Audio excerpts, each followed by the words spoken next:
માવઠાએ લગભગ મારી નાખ્યા છે।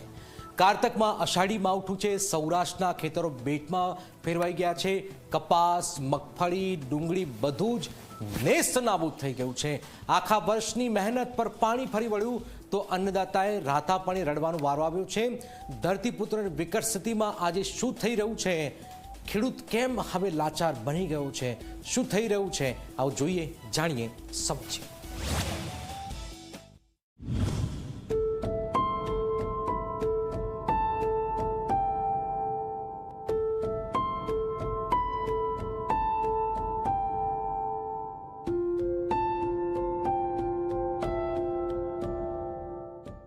સૌરાષ્ટ્રની ધરતી આજે રોઈ રહી છે।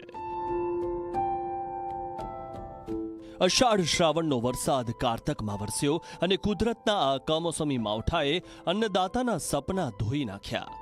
આખા વર્ષની તનતોડ મહેનત, પરસેવાની દરેક બૂંદ બધું જ પાણીમાં તણાઈ ગયું।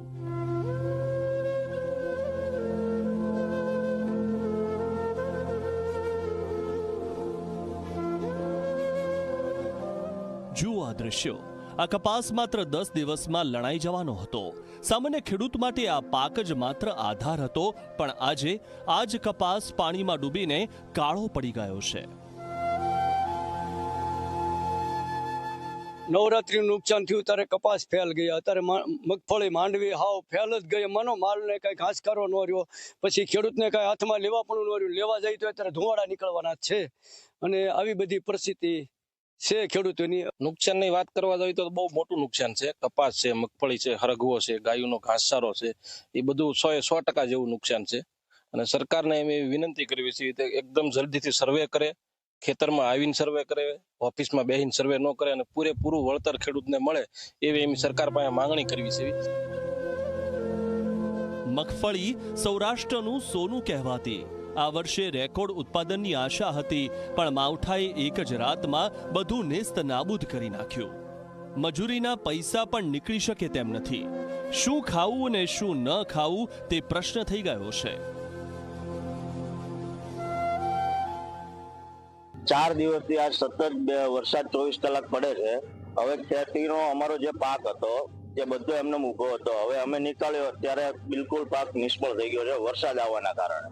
24 કલાક વરસાદ પડ્યો, હવે અમારા પશુને ચારો આપવાની વસ્તુ વધી નથી। હવે મુશ્કેલી એ છે કે અમારે ખર્ચો જેટલો થાય છે, 10 વીઘા જમીન છે, 2-5 લાખનો ખર્ચો કર્યો એમાં, હવે 2-5 લાખનો પાક જે પાક્યો એ નિષ્ફળ ગયો। ડુંગળી જેની ખુશ્બુથી ઘર ભરાતું હતું, આજે એ જ ડુંગળી સડીને દુર્ગંધ ફેલાવે છે। ખેડૂતો કહી રહ્યા છે કે કુદરતે અમારા મોઢામાંથી કોળિયો છીનવી લીધો। નુકસાનની નિરણ ચારો હાવ નાશ થઈ ગયો છે। કોઈને મોઢામાં ખાઈ શકે એવી પોઝિશન નથી અત્યારે, હાવ ખેલ જ છે। આને હળગાવવાનું જ છે, બીજું કાંઈ છે નહીં। ગુજરાતમાં માવઠારૂપી આફતે જ્યાં જુઓ ત્યાં વિનાશ વેર્યો છે। તૈયાર પાકને પતાવી દીધો છે। સૌરાષ્ટ્રના 5 જિલ્લામાં 70%થી વધુ પાક બરબાદ થઈ ગયો છે। 1.5 લાખ હેક્ટર વિસ્તાર પ્રભાવિત થયો છે અને અંદાજિત 800 કરોડ જેટલું નુકસાન ગયું છે। મગફળીને ઉપરથી અને નીચેથી બંને બાજુ પાણી લાગી જતા ખૂબ જ મોટું નુકસાન થયું છે। જ્યારે આ વર્ષે 20,000 ખેડૂતોએ ટેકાના ભાવે મગફળીની નોંધણી કરાવેલી હોય, ત્યારે મોટો પ્રશ્ન એ ઉદ્ભવશે કે મગફળી તૈયાર થતા જે કાંઈ થોડા જાજુ ખેડૂતના હાથમાં આવશે તે પણ ટેકાના ભાવે કે સરકાર લેશે કે કેમ, એ પણ એક મોટો પ્રશ્ન છે। આ માટે સરકારને 2 વિનંતી છે। આ તો માત્ર આંકડા છે, પણ દરેક આંકડા પાછળ એક ખેડૂતનું તૂટેલું ઘર છે, ખેડૂતની મહેનત છે અને દેવું કરીને વાવેલા સપના છે। પણ કુદરતે એવો કહેર વર્તાવ્યો કે બધું જ એક ઝટકામાં સમાપ્ત થઈ ગયું। આ પલળેલી મગફળી ટેકામાં તો એ લોકો પછી રિજેક્ટનું બહાનું આપે કે ભાઈ તમારે ભેજવાળી છે એના હિસાબે, તો આમાં એવા નિયમ હળવા કરવામાં આવે કે જેથી પલળેલી મગફળી પર ટેકામાં લેવામાં આવે। 40-50 વીઘાની મગફળી હતી, બધી આ રીતે જ પાથરા પલળીને આવલા થઈ ગયા છે, બધી બગડી ગઈ છે। ને આ સરકારને ખબર છે કે કેટલું નુકસાન છે। આ તો ખાલી ખેડૂત પાસે સર્વે કરે છે, બાકી સરકારની બેઠી જોવે છે, બધું જોઈ લે છે, તો આ કેમ નથી જોઈ લેતા? કુદરતે ધરતીપુત્રો સાથે દગો કર્યો છે, પણ આ અન્નદાતાઓએ હજુ આશા છોડી નથી.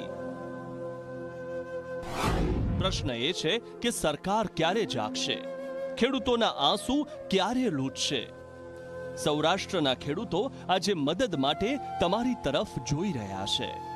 સરકાર, હવે તો જાગો.